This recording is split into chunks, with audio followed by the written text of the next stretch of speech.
भुवन में सार, वीत राग विज्ञानता, शिव स्वरूप शिविकार, नमो त्रियोग समाहिर के, विलक्षण प्रतिभा के धनी पंडित कविवर दौलत राम जी, जिनके द्वारा रचित है छह ढाला अर्थात लघु समय सार, जिसका अध्ययन करने से जीव कर्म रूपी व कषाय रूपी शत्रु से अपने को बचा सकता है। ऐसे ही कल्याणकारी छह ढाला ग्रंथ पर बृहद व्याख्यान श्रवण कीजिए गणाचार्य श्री 108 विराट सागर जी महाराज की सुशिष्य गणनियानी का श्री 105 विशा श्री माता जी के मुखारबिंद से ज्ञान अहिंसा का जय घोष गुरु माँ विशा श्री दर्पण YouTube चैनल पर।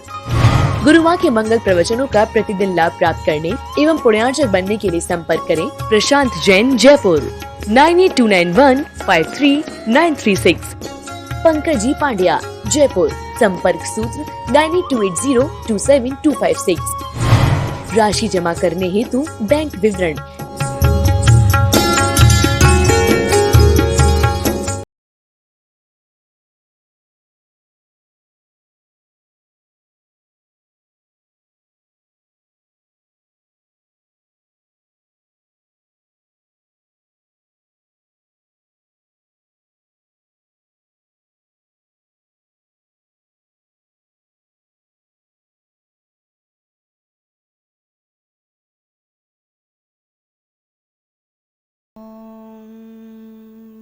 नमः सिद्धेभ्यः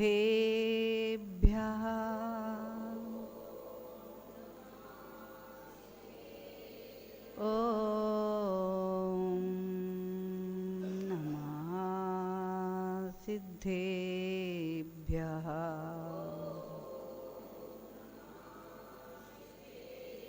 श्रीमत्परं गंभीर शाद्वादमोघलांशनं जिया त्रैलोक्यनाथाय शासनं जिनशासनं शासनं जिनशासनं नमो अरिहन्ताणं नमो सिद्धाणं नमो आयर्याणं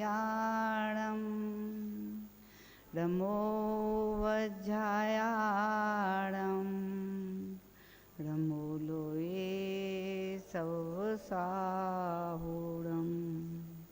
तीन भुवन में सार वीतराग विज्ञानता शिव स्वरूप शिवकार नमहु त्रयोग समानिके। जय बोलिए अनंतानंद सिद्ध परमेष्ठी भगवान की, देवई देवी कजरार्ती आदिनाथ भगवान की, चंदा प्रभु भगवान की, शांतिनाथ भगवान की, पार्शनाथ भगवान की, शासन नायक महावीर भगवान की, परम पूज गणाचार्य गुरुवर श्री 108 विराग सागर जी महाराज की, श्रमणाचार्य आचार्य श्री 108 विशुद्ध सागर जी महाराज की, 3 कम 9 करोड़ मुनि महाराजों की, अहिंसामयी विश्व धर्म की।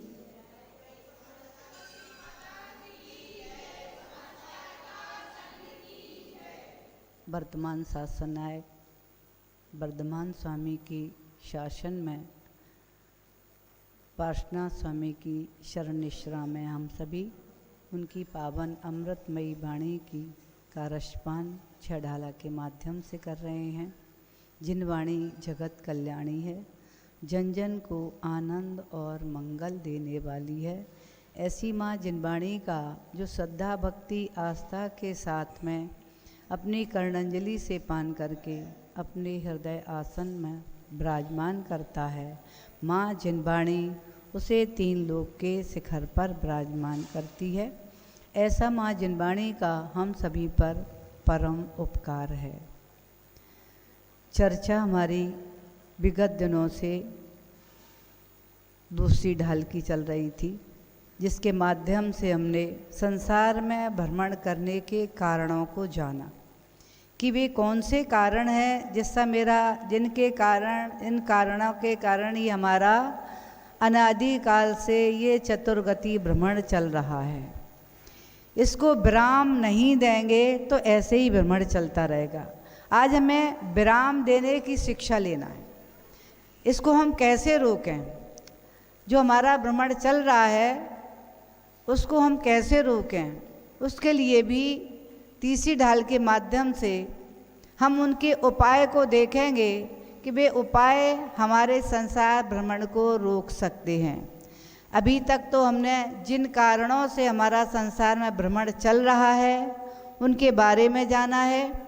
और जब जाना है गलती हमारी कहाँ हो रही है, जब हमने अपनी गलती को समझा तो उसको हम गलती स्वीकार किया तो निश्चित ही उस गलती को सुधारने का पुरुषार्थ करेंगे। लेकिन जो गलती को गलती ही नहीं मानता है उसका सुधार तो कभी हो ही नहीं सकता। लेकिन जिन्होंने गलती को स्वीकार कर लिया है कि मेरा भ्रमण इन कारणों से चल रहा है, जो सबसे बड़ा अगर कोई संसार में भ्रमण कराने वाला हमारा शत्रु है तो सबको मालूम वह है मिथ्यात है। अग्रहित मिथ्यात से हम भ्रमण करते रहे, फिर हमने यहाँ आकर के ग्रहित मिथ्यात का पोषण करके और अपना भ्रमण मजबूत कर लिया। आज हमने इस सत्यता को जाना है कि दूसरी ढाल के माध्यम से कि इन मिथ्यात के कारण ही हमारा भ्रमण चल रहा है। अब उस मिथ्यात का निरसन कैसे होगा, उसको समाप्त हम कैसे करें? जो गलती करते आ रहे हैं उसका आज हमने समझ लिया कि स्वीकार कर लिया कि ये गलती है, तो गलती का हम सुधार अवश्य ही करेंगे। अब उसका सुधार हम कैसे करें, उस भ्रमण को हम कैसे रोकें? क्योंकि जो भ्रमण हमारा चल रहा है अनादिकाल से, आत्मा उसमें सुखी नहीं है, दुखी है। भ्रमण में आत्मा दुखी है, संसार में दुखी दुख है। सबको मालूम है संसार में दुख नहीं होता तो फिर जीव साधना क्यों करता, रत्नात्रय को धारण क्यों करते, मोक्ष का उपाय क्यों खोजते, अथवा संसार का त्याग क्यों करते? जितने भी हमारे तीर्थंकर बने हैं सबने संसार का त्याग किया, जितने भी हमारे अरहंत बने सबने संसार को त्याग किया, और जितने भी सिद्ध, कितने सिद्ध बन चुके, अनंत सिद्ध बन चुके, उन सिद्धों ने संसार का ही त्याग किया है और त्याग करके ही मोक्ष मार्ग को प्रशस्त किया है। क्योंकि संसार का त्याग किए बिना मुक्ति की प्राप्ति होती नहीं है। मुक्ति की प्राप्ति ही संसार का त्याग हो गया। अब हम मुक्ति को प्राप्त कैसे करें और संसार के भ्रमण को कैसे रोकें, इसका उपाय ही इस तीसरी ढाल में हम सीखेंगे। इसके माध्यम से कि हमारा संसार भ्रमण अनादिकाल से जो हमारा आत्मा संसार में भ्रमण कर रहा है, दुखी हो रहा है, बार बार नरक निगोद जा रहा है, चरंच गति के दुखों को, चतुर्गति दुखों को भोग रहा है, उनसे बचाने के लिए आज हम उपाय सीख रहे हैं, उपायों को जान रहे हैं। फिर उनको केवल ध्यान रखना, जानने से ही काम नहीं चलेगा।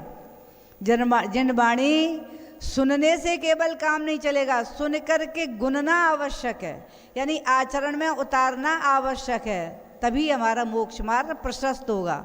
सुन करके छोड़ दिया, सुन करके छोड़ दिया, सुन करके छोड़ दिया, यहाँ सुना बाहर निकले तो यहीं छूट गया, तो फिर भी तब भी हमारा मोक्ष मार्ग प्रशस्त नहीं हो पाएगा। लेकिन सुनना नहीं छोड़ देना, सुनना नहीं छोड़ना। सुनने से जब हमारा बार बार सुनेंगे तो जिनवाणी हमारे अंदर ठहरेगी ना कि नहीं ठहरेगी। अब एक एक बूंद, जैसे घड़ा कोरा, बाहर घड़े रखे हैं, देखिए आपने कोरे घड़े, नए नवीन, उस घड़े में एक एक बूंद पानी डालेंगे तो एक दिन जरूर ऐसा आएगा कि घड़ा गीला हो जाएगा। बूंद से गीला होगा कि नहीं? गीला होगा।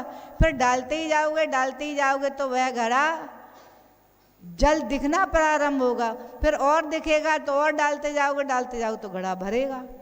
ठीक वैसे ही जिनवाणी की एक एक बूंद भी हमारे अंदर यदि ठहरेगी, हमने कहा ना कर्णंजी से पान करके और हृदय आसन पर विराजमान करना है। एक बूंद को पहले दिन हमने विराजमान किया, दूसरे दिन दूसरी बूंद को किया, भले ही हम 1 घंटा सुन रहे लेकिन हम उसमें से एक ही बूंद ग्रहण कर लिया। तो करते करते जब 150 बूंदें हो जाएंगी तो निश्चित ही हमारा हृदय में आर्द्रता आएगी। जिनवाणी सुनने का असर जरूर होगा, प्रारंभ हो जाएगा, और फिर भी सुनते रहेंगे तो जिनवाणी आचरण में उतरना प्रारंभ हो जाएगी। जैसे घड़े में जल भरना प्रारंभ हो गया, शीतल हो गया, घड़ा शीतल हो गया, और जल को पान करने वाला भी शीतलता को प्राप्त करे। ठीक वैसे ही हमारे हृदय आंगन में जिनवाणी की बूंद आएगी, फिर बूंद आएगी, हृदय को आर्द्र करेगी और हमारे मन को आर्द्र करेगी और हमारी आत्मा को शीतलता देगी कि नहीं देगी। जब हम बार बार सुनेंगे, उपाय को सुनेंगे, तो हम उपाय अपने आचरण में उतारने का तो पुरुषार्थ करेंगे। इसीलिए तो सुन रहे हैं कि उसके उपाय क्या। अब हम धीरे धीरे सुनते सुनते वही जिनवाणी हमारे लिए जो अभी तक दर्शन ज्ञान चारित्र था वह सब सम्यक हो जाएगा, क्योंकि अपन इसके माध्यम से देखेंगे। जो तीसरी ढाल की छंद है, नरेंद्र छंद के माध्यम से पढ़ेंगे।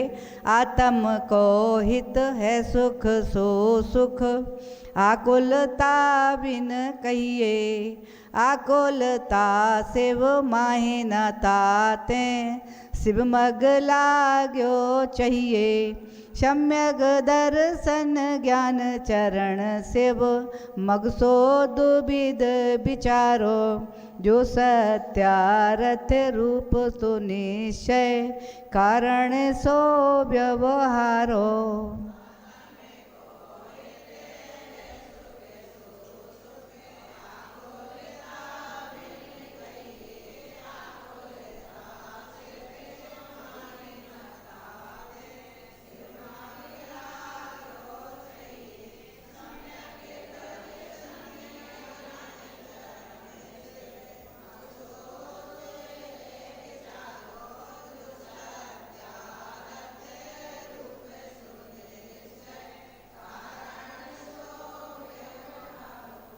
यहाँ पर सबसे प्रथम शब्द है आत्म को हित। आत्मा के हित की चर्चा है, ना कि शरीर के हित की। कौन से हित की चर्चा है? अब आत्मा क्या है जानते हो क्या? आत्मा को देखा है कभी आपने? पुरुषार्थ किया है देखने का? जब हमें दिख ही नहीं रहा तो हम श्रद्धान कैसे करेंगे? दिख रहा है कि नहीं दिख रहा आत्मा? किस किस को दिख रहा है आत्मा? किसी को नहीं दिख रहा। अब देखो, देखना और जानना इसका स्वभाव है क्या? नहीं है। ये देखता है क्या? ये जानता है क्या? फिर कौन है? जो देखने जानने वाला है वही मेरा आत्मा है। जो देख रहा है, जान रहा है, वही मेरा आत्मा है। ये आत्मा का जिसने पहचान लिया, इसका प्रकाश कितना है मालूम है? कितना प्रकाश है, कितना देख सकता है? तीनों लोकों को अलोका के साथ, अगलोक आकाश के साथ, तीनों लोकों को एक साथ जान सकता है और एक साथ देख सकता है। कैसे? जैसे हमारी हस्त रेखाएं, ऐसे तीनों लोग, निगोद के जीव, नरक के नारकियों के दुख, हथेली पर रेखा है दिखती है ना, क्लियर दिख रही है, ऐसे ही दिख रहे, ऐसे ही दिख रहे हैं। इतना प्रकाश किसमें है? हमारी आत्मा में है।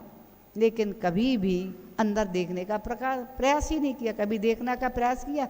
बाहर तो देख रहे हैं, इसी को आत्मा समझ रहे हैं, इसी की सारी व्यवस्थाओं में लगे हुए हैं। आत्म को हित सो सुख आकुलता बिन कहिए। आत्मा के हित के बारे में यदि सोचा होता, आत्मा के हित के कार्य किए होते तो आकुलता व्याकुलता कहाँ होती? जहाँ आकुल व्याकुलता है वो आत्मा का सुख नहीं है और आत्मा के सुख का भी मार्ग नहीं है। इसलिए आत्मा का पहले आत्म को हित क्या है? सुख। सुख आत्मा का स्वभाव ही सुख है। अब हमें उसको देखना है जिसका स्वभाव सुखी है। फिर हम दुखी क्यों हैं? क्या कारण है हमारे दुख के? क्योंकि हमने आत्मा की ओर लक्ष्य ही नहीं बनाया, आत्मा को देखने का पुरुषार्थ ही नहीं किया। अगर आत्मा को देखने का पुरुषार्थ कर लेते तो दुख होता ही नहीं। क्या काहे के दुख? क्योंकि दुख जितने हो रहे हैं वो शरीर संबंधी दुख हैं। शरीर संबंधी, आप कोई भी दुख उठा, हर दुख शरीर संबंधी है। और हमने आत्मा के सुख के बारे में आत्मा का रूप ही नहीं देखने का पुरुषार्थ किया। वो ठीक बात है कि शुद्धोपयोगी देख सकता है, लेकिन सम्यक दृष्टि भी आत्मा देखने का श्रद्धान तो कर ही सकता है कि वो आत्मा का रूप कैसा है। ये तो जान ही सकते हैं कि जो देखने आ रहा है, जो जानन आ रहा है, वही आत्मा है। छोटा सा बालक था, 8-9 वर्ष की उम्र थी, और उसका एक मित्र था, उसकी भी 8-9 वर्ष की, लगभग बराबर के बालक थे, और दोनों का जन्मदिन एक ही दिन पड़ गया। एक गरीब की संतान था और एक धनवान की संतान था। एक का जन्म जिन धर्म में हुआ, उसकी माँ ने उसका नाम जिन कुमार रखा, और एक का नाम तो धनवान क्या हुआ तो उसने अपने पुत्र का नाम लक्ष्मी कुमार रख दिया। तो कोई बड़ी बात नहीं है। लक्ष्मीवान था उसका पिता, तो उसने अपने बेटे का नाम लक्ष्मी कुमार रख दिया। और यहाँ उसकी माँ थी धर्मात्मा, उसने अपने बालक का नाम जिन कुमार रख दिया। और बचपन से ही उसकी माँ लोरियाँ भी सुनाती थी, तो जिन धर्म की ही शब्दों के साथ सुनाती थी। और बचपन से ही उसने ऐसा संस्कार दिया अपने बेटे को, छोटे से ही रात्रि में भोजन नहीं खिलाना, समझाना, बेटा इसके खाने से नरक का आयु का, नरक गति का बंद होता है, नरकों के दुखों के बारे में बताया।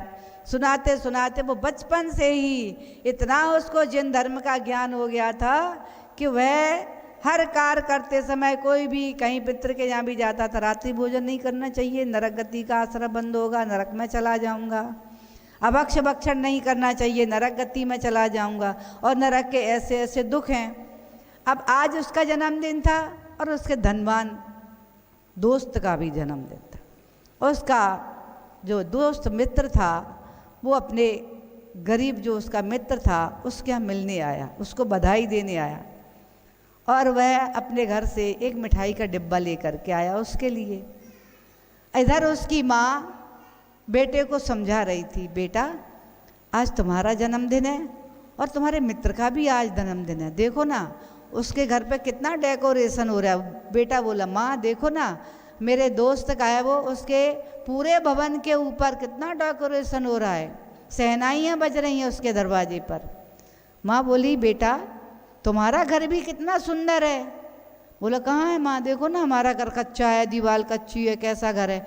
अरे तुम्हारे घर की बात के मैं कर रही हूँ, जिसमें तुम रहते हो वो तुम्हारा घर है, कितना सुंदर है, उसकी ओर देखो ना एक बार, कितना प्रकाश है उसमें। अब वो बार बार के आंख बंद करो बेटा, आंख बंद करे, अंदर देखो और अंदर देखो और अंदर। अब बेटा क्या जाने, बोला माँ मुझे अंधकार ही अंधकार दिख रहा है। अच्छा तुम्हें अंधकार दिख रहा है, और देखो बेटा। माँ मुझे अंधेरा दिख रहा है। अच्छा जो देख रहा है ना, जो देख रहा है वही तू है, वही चैतन्य है। तब तक चर्चा कर ही रहा था, तब तक उसका मित्र आ गया और वो आकर के उसने अपने मित्र को बधाई दी। बधाई देते हुए बोला, मिठाई का डिब्बा दिया, और आज मेरी माँ ने और मेरे पिता ने मुझे ये सुंदर हीरे की अंगूठी भेंट की है। माँ उसकी देख रही थी, वह बालक भी मित्र की अंगूठी देखने लगा, जिसमें से सूर्य जैसी किरणें निकल रही थी, इतना प्रकाश था। माँ की तरफ देखने लगा। माँ बोली, बेटा बेटा सुनो मेरी बात, ये अंगूठी तो पत्थर की है, जिसमें चमक पत्थर की है, लेकिन तेरे अंदर तो चेतन हीरा बहुत ही सुंदर है, जिसका प्रकाश तो सूर्य से भी अधिक है। उस प्रकाश को ही तो देखना है। और देखो बेटा, तेरे अंदर भी वही प्रकाश है जो सूर्य का प्रकाश है। ऐसा प्रकाश तीनों लोगों को प्रकाशित करने वाला चैतन्य हीरा तेरा जो है ना, तीनों लोगों को प्रकाशित करने वाला है। तू चिंता मत कर, समय आने पर वो तुझे प्रकट होगा।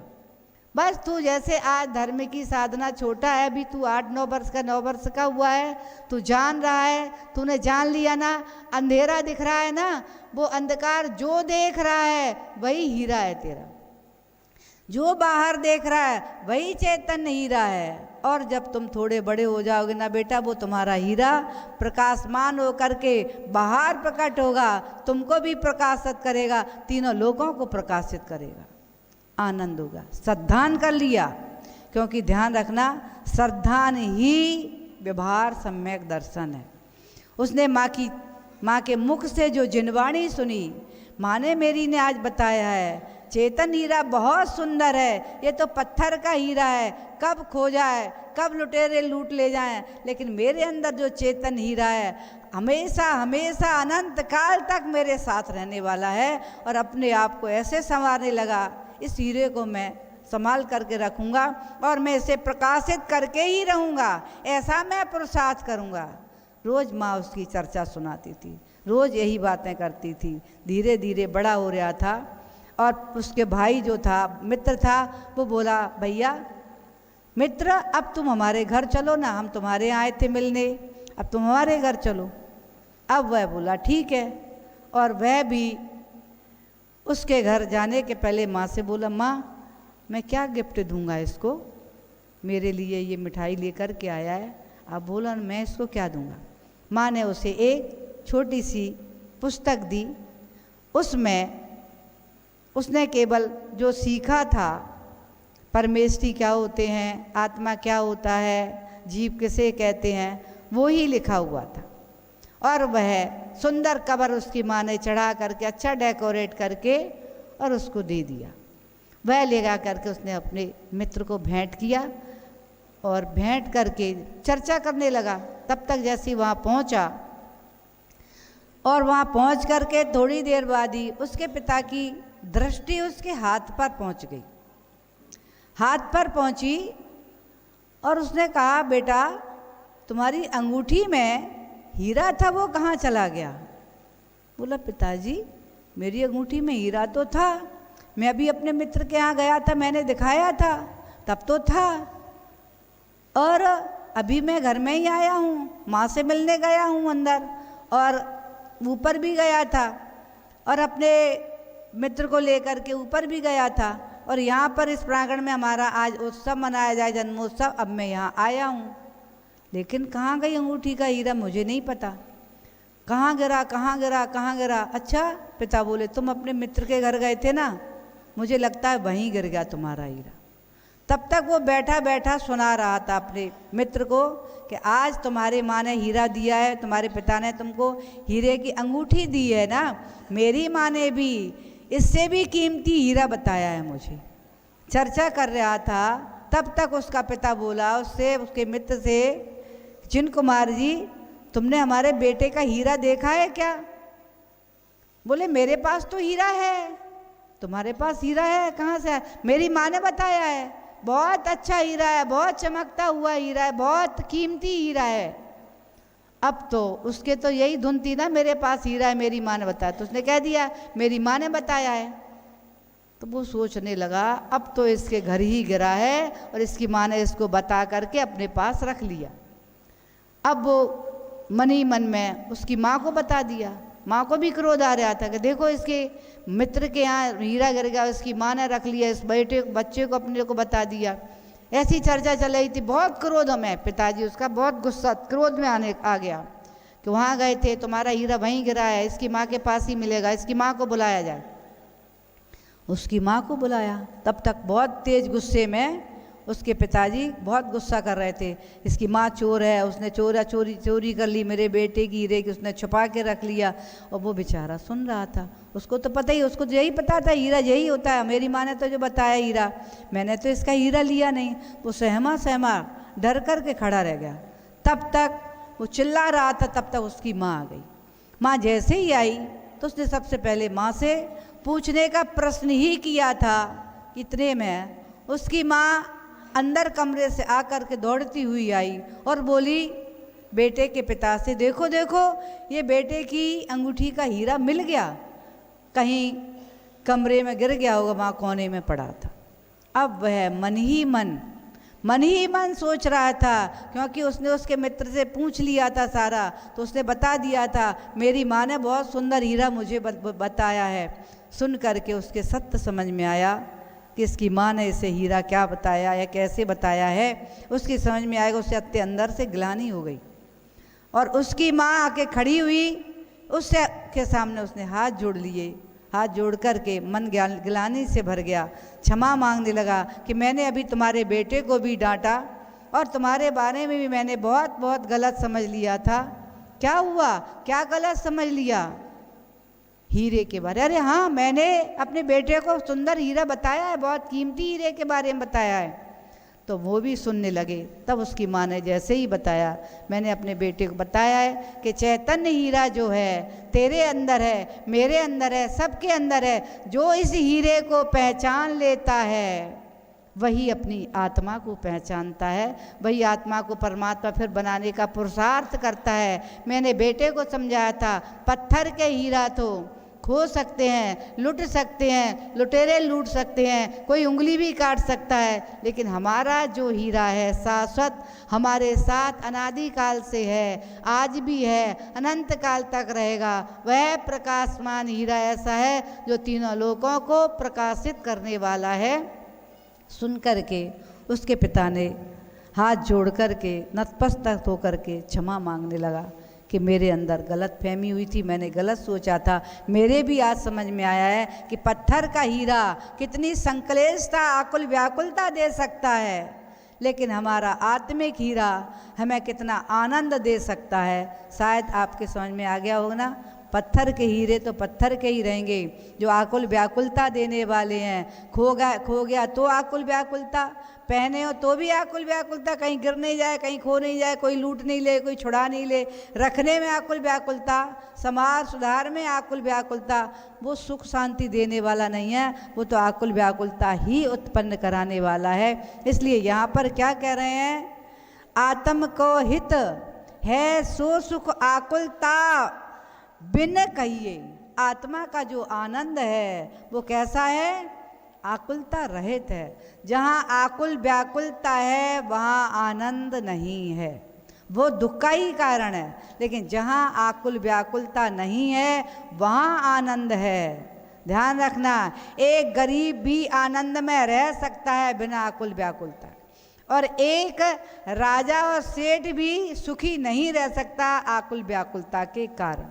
इसलिए यहाँ पर पंडित दौलत राम जी यही कह रहे हैं, जहाँ पर आकुल व्याकुलता है वहाँ दुख है, आकुल व्याकुलता नहीं है वहीं सुख है। तो ये कहाँ है सुख फिर? तो कह रहे हैं आत्मा का जो हित है वो हित सुख है, और सुख कहाँ है? मोक्ष में सुख है, मुक्ति में सुख है, क्योंकि वहाँ आकुल व्याकुलता नहीं। इसलिए कह रहे हैं आकुलता कहाँ नहीं, शिव माहे ना, आकुलता शिव माही ना। शिव माही यानी मोक्ष में आकुल व्याकुलता नहीं है। इसलिए कह रहे आकुलता से माही न ताते हैं, शिव मग लाग्यो चाहिए। शिव के मार्ग पर हमको लगना चाहिए, शिव के मार्ग पर हमको चलना चाहिए। अब मार्ग क्या है शिव का? शिव माने मोक्ष। मोक्ष क्या होता है मालूम है कि नहीं?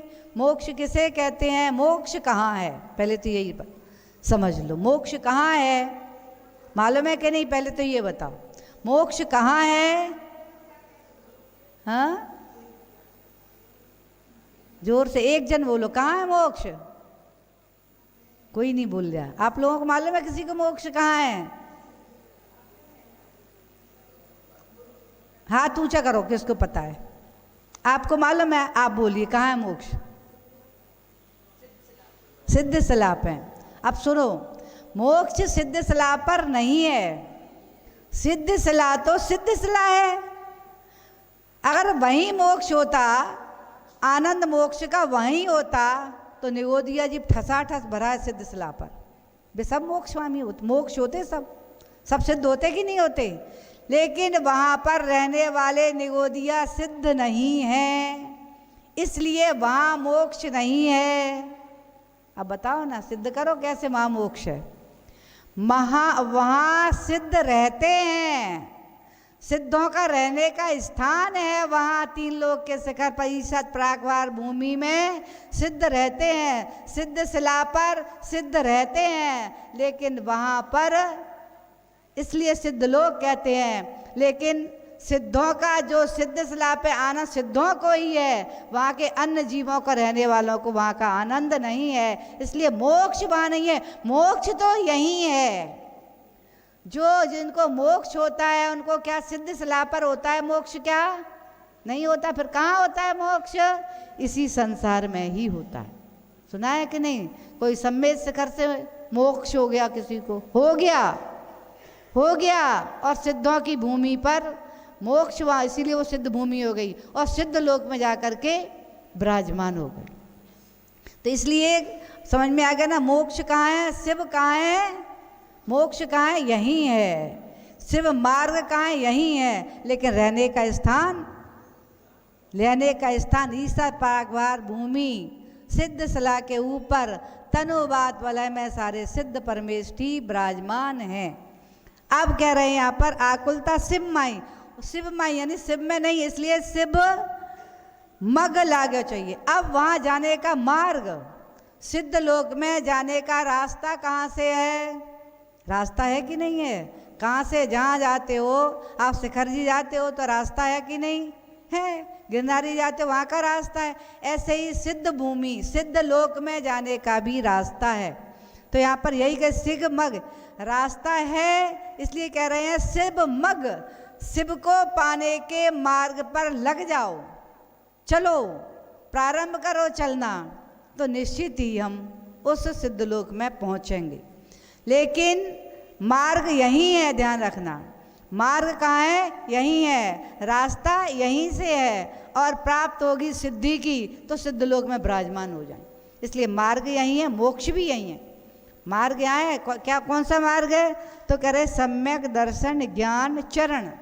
सम्यक दर्शन, सम्यक ज्ञान और सम्यक आचरण। एक में सम्यक लगा है, उसमें तीनों में लगा लेंगे।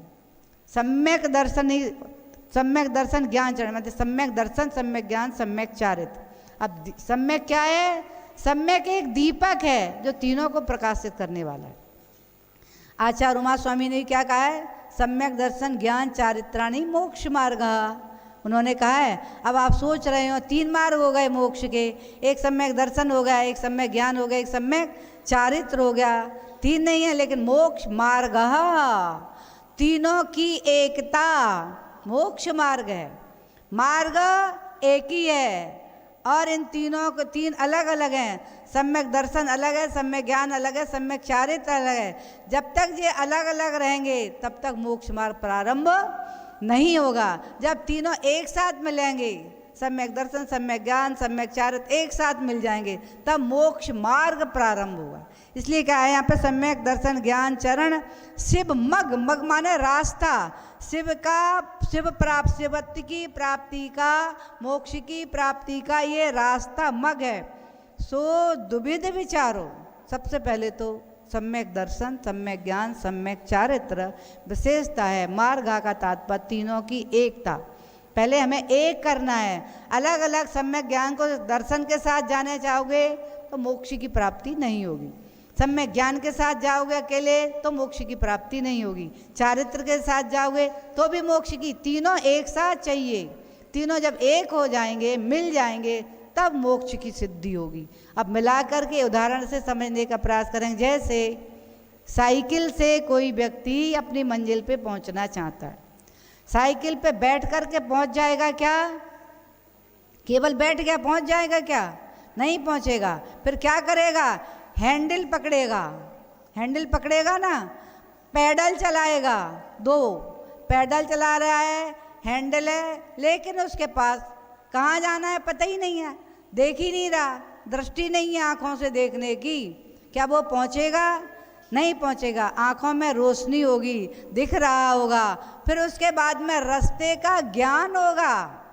पैडल चला रहा है, हैंडल घुमा रहा है, लेकिन मार्ग ही नहीं पता किस रास्ते से हमें मंदिर जाना है, तो चलता तो रहेगा, मंजिल नहीं मिलेगी। इसलिए सम्यक ज्ञान, मंदिर का रास्ता मालूम होना आवश्यक है। जैसे देख भाल देखभाल कर चलना, देख करके, भाल माने ज्ञान के साथ, और चलना तो हम मंदिर पहुँचेंगे। हमको यही नहीं पता मंदिर किस मार्ग में है, कौन सी दिशा में, तो हम चलते भी रहेंगे लेकिन मंजिल नहीं मिली। हमें भाल के यानी जानकारी ज्ञान के साथ चलना है। इस गली में जाना है, कौन सा मोहल्ला कहलाता है ये? गुराई मोहल्ला। कौन सा मोहल्ला? गुराई मोहल्ला। हमको पता होगा ना इस मोहल्ले में जाना है, यहाँ पर पार्श्वनाथ जगदम्बर जैन मंदिर है, तो हमारा साइकिल उस गली में मुड़ेगा और मुड़ करके मंदिर के दरवाजे पे आ जाएगा। आएगा ज्ञान, सम्यक ज्ञान, भाल ज्ञान, देख के भाल करके फिर अब पैदल चलाएगा तो निश्चित ही मंदिर में पहुँचेंगे। तीनों की एकता चाहिए कि नहीं? देखना भी, ज्ञान भी और चलना भी। जब तीनों मिले तो मंदिर के दर्शन, मंदिर में आके भगवान के दर्शन कर लिए।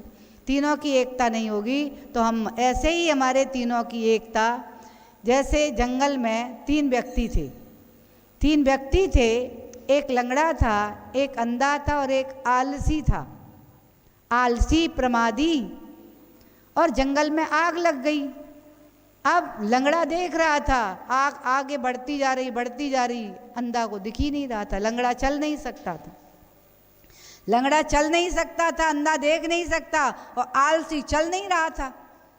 वो आग आराम से पड़ा था, ठंडी हवा लग रही थी, देख रहा था चारों ओर, ये वृक्ष जला, देखो ये बंदर वृक्ष पे जल रहे हैं, देखो वो शेर जब भागते भागते में अग्नि में प्रवेश कर गया। वो देख ही रहा था, बढ़ ही नहीं रहा था आगे। तो क्या हुआ? तीनों ही जंगल में जल करके नष्ट हो गए। लेकिन बच सकते थे। कैसे बच सकते थे?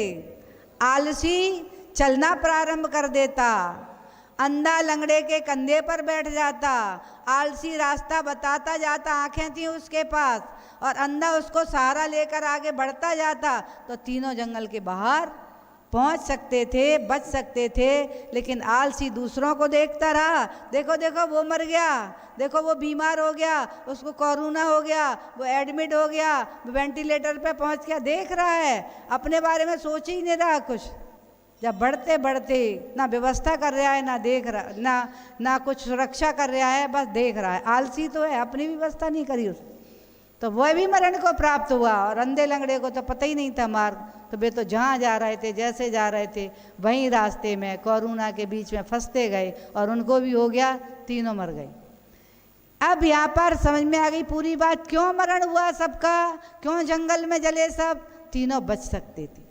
ऐसे ही यहाँ पर सम्यक दर्शन, सम्यक मार्ग को देख रहा है, सम्यक ज्ञान, ज्ञान के साथ में, ज्ञान उसके पास है, ज्ञान के साथ चलेगा तो सम्यक दर्शन माने श्रद्धान, फिर सम्यक ज्ञान माने उसको ज्ञान हुआ, पहले श्रद्धान हुआ, मोक्ष मार्ग क्या है, कैसा है, कहाँ ले जाएगा, उसका उससे श्रद्धान हुआ। सच्चे देव, सच्चे शास्त्र, सच्चे गुरु पर श्रद्धान हुआ, जीव पर श्रद्धान हुआ, 9 पदार्थों पर श्रद्धान किया, 7 तत्वों पर श्रद्धान किया, पंचास्तिकाय पर श्रद्धान किया, सब पर श्रद्धान करके ये भी श्रद्धान किया मेरे अंदर जो ज्ञान दर्शन स्वरूप है वही मेरा आत्मा है। तब उसने जब श्रद्धान कर लिया, ज्ञान कर लिया, और उसने फिर ज्ञान के माध्यम से उस ज्ञान को आचरण में उतार लिया। समझ में आ गया? देखने वाला, जानने वाला और चलने वाला, तीनों मिल गए ना।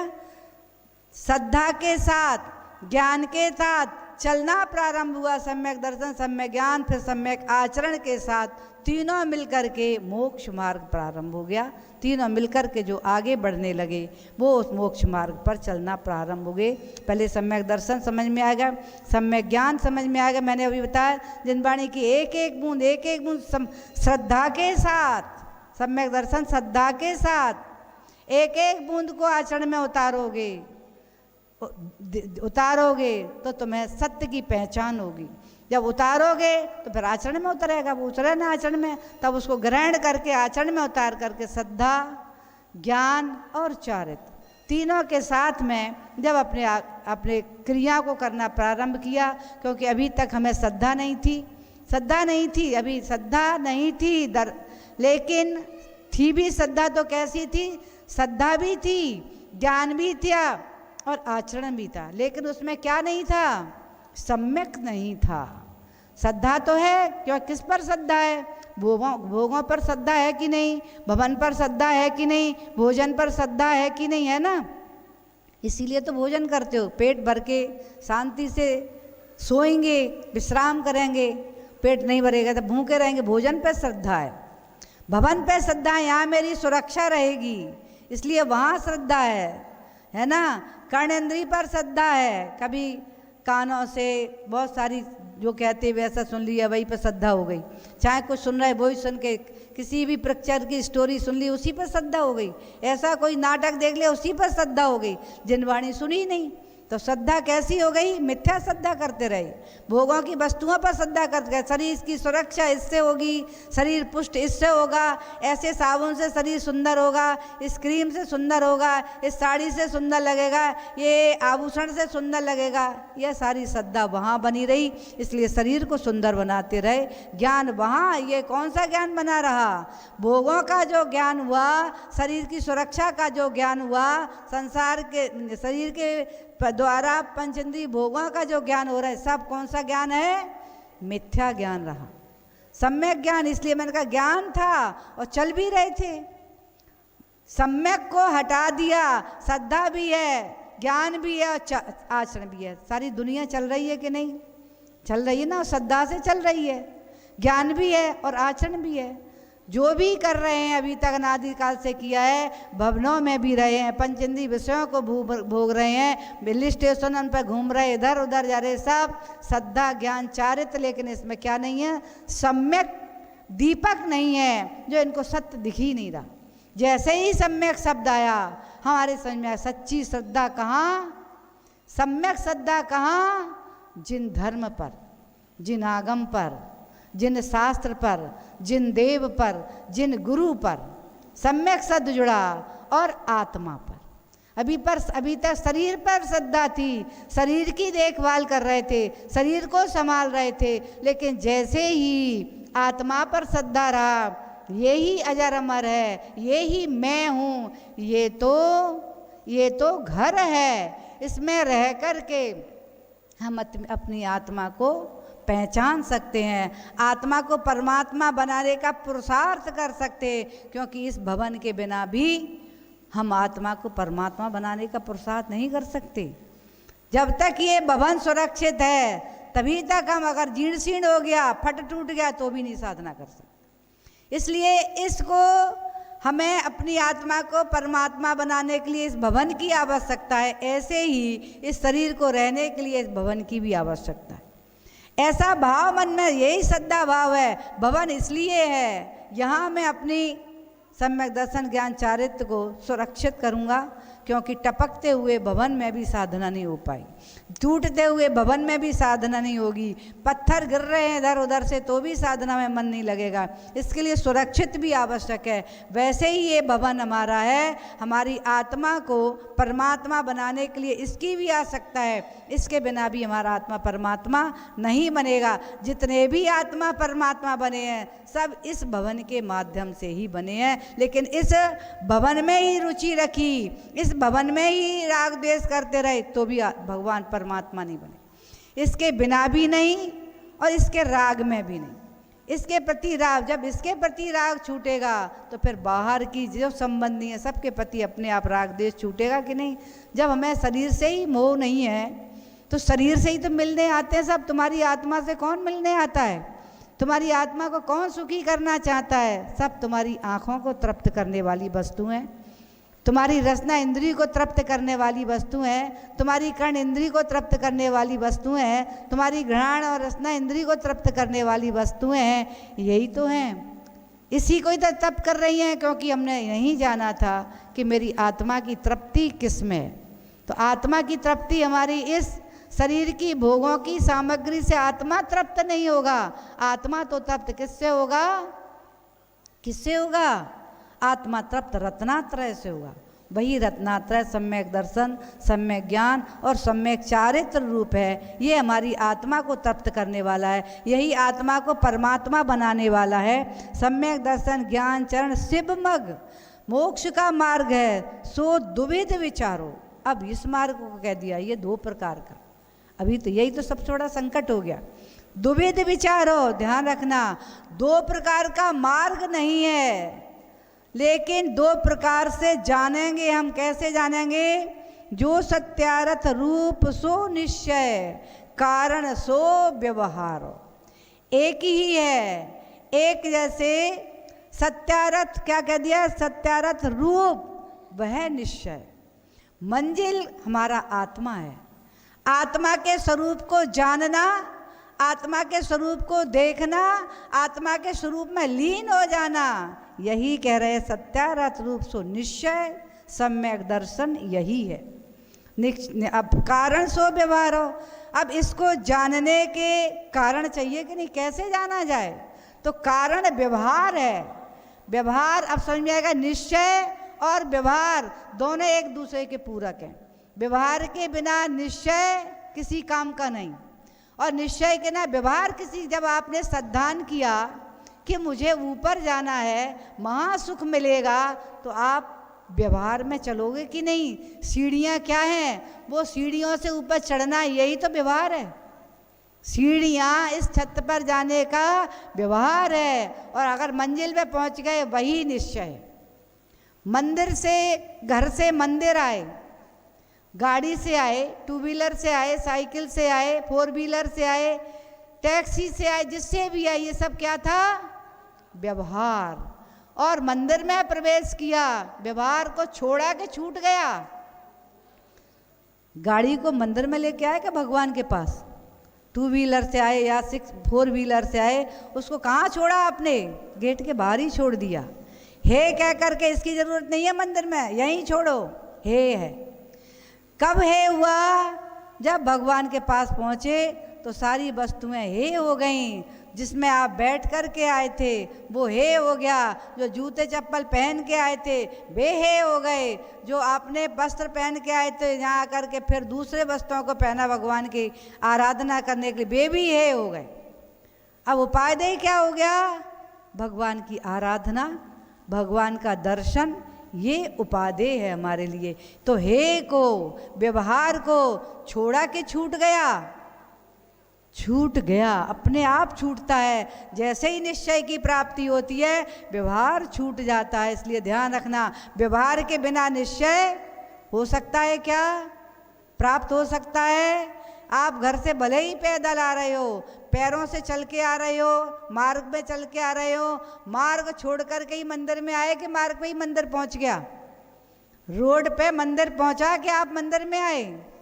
आपने रोड को छोड़ा, मंदिर में प्रवेश किया, रोड छूट गया, छोड़ा नहीं है। इसलिए ध्यान रखना, व्यवहार को छोड़ा नहीं जाता है, छूटता है। निश्चय की प्राप्ति पर व्यवहार अपने आप छूट जाता है। इसलिए लड़ाई मत करना, ये व्यवहार, जे व्यवहारी है, जे निश्चय वाला है। ऐसे ही तो कहते हैं निश्चय वालों का मंदिर, ये किसका मंदिर है? फिर जे व्यवहार वालों का मंदिर है। दोनों भिन्न भिन्न हो गए, दोनों ही खत्म, ना निश्चय बचा ना व्यवहार बचा। इसलिए समझ में आएगा दोनों ही साधन हैं सिद्ध बनने के। इस साधन के बिना सिद्ध नहीं बन सकते। व्यवहार की भी आवश्यकता, दत्तात्रेय को धारण किया, सम्यक दर्शन, सम्यक ज्ञान, सम्यक चारित्र को धारण किया, तो व्रती बने कि नहीं बने? व्रत बन के तब साधना कर रहे हैं। ये सब क्या है? व्यवहार है। कर्मों को क्षय कर रहे हैं, क्षय कर रहे हैं ना, ये भी व्यवहार चल रहा है। संबल लगा रहे हैं, ये भी व्यवहार चल रहा है। निर्जरा कर रहे हैं, ये भी व्यवहार चल रहा है। जैसे ही सारे कर्मों का क्षय हुआ, संबर यहीं छूट गया, निर्जरा यहीं छूट गया, आश्रम यहीं छूट गया, फिर कौन बचा? केवल मेरा आत्मा बचा, जो सिद्ध लोक में विराजमान हो गया। समझ में आ गई बात कि नहीं? वो है अब निश्चय, शुद्ध शुद्ध भगवान और सिद्धत्व को प्राप्त हो गए, निश्चय को प्राप्त हो गए। इसलिए ध्यान रखना, व्यवहार कब तक चलता है? कब तक चल रहा है व्यवहार?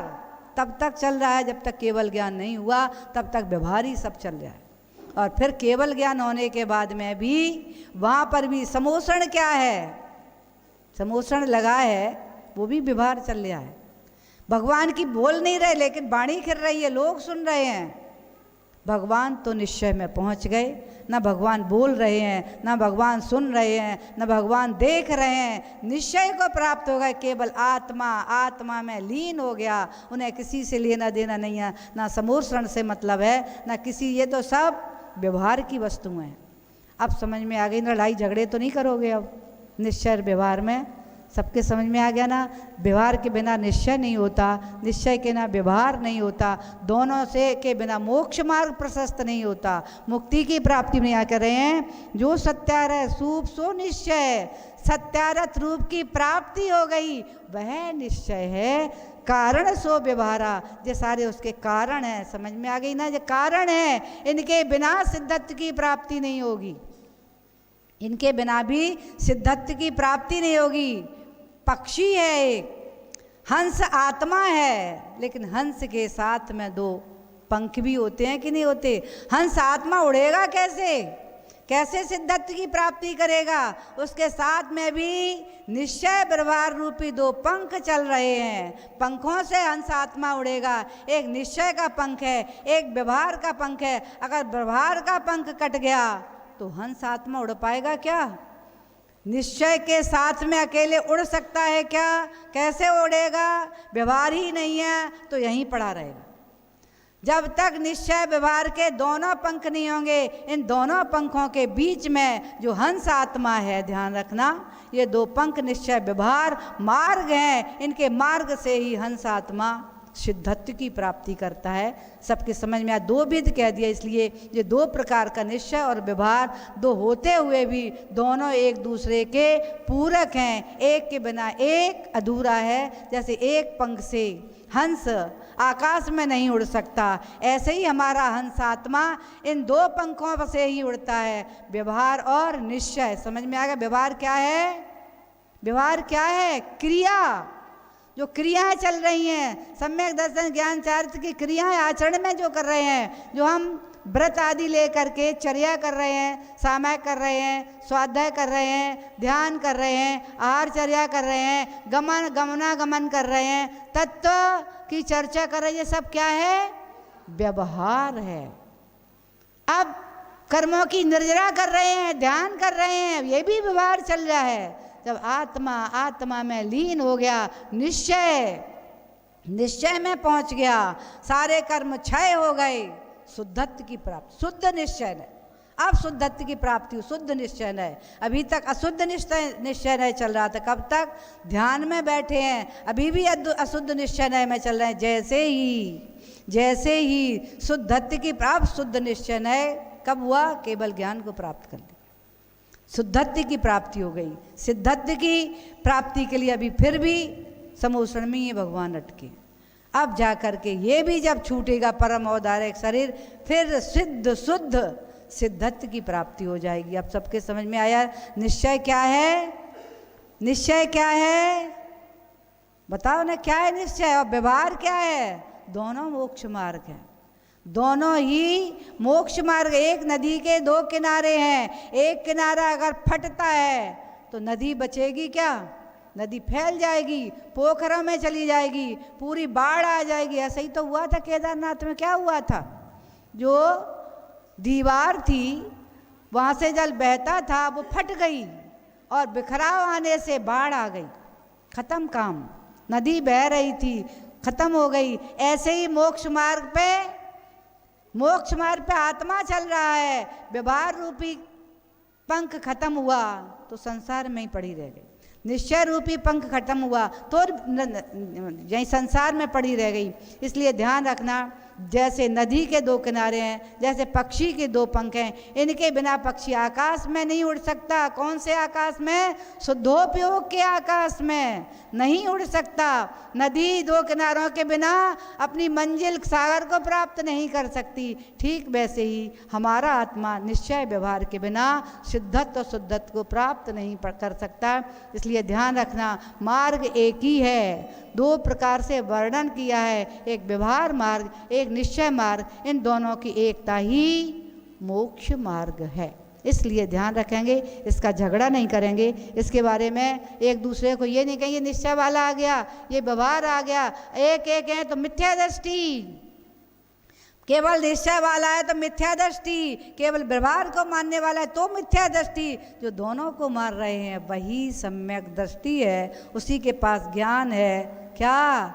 देखभाल और चलना उसी के पास है जिसके पास सम्यक दर्शन है, सम्यक ज्ञान है और सम्यक चारित्र है। इसलिए ध्यान रखना, सम्यक दर्शन, सम्यक ज्ञान तो सम्यक चारित्र, ये व्यवहार में भी है और निश्चय में भी है। इसके माध्यम से ही दोनों किनारों के साथ हमारे जीवन रूपी नदी बह रही है। दोनों किनारों के दोनों पंखों के साथ हमारा अंश हंस आत्मा ऊर्ध्वगमन करने वाला है, वही एक दिन सिद्धत्व और शुद्धत्व को प्राप्त करेगा। इस सत्यता को आज हमने एक उपाय जाना है, आत्मा को परमात्मा बनाने का। कौन सा उपाय जाना है? मार्ग को समझा है।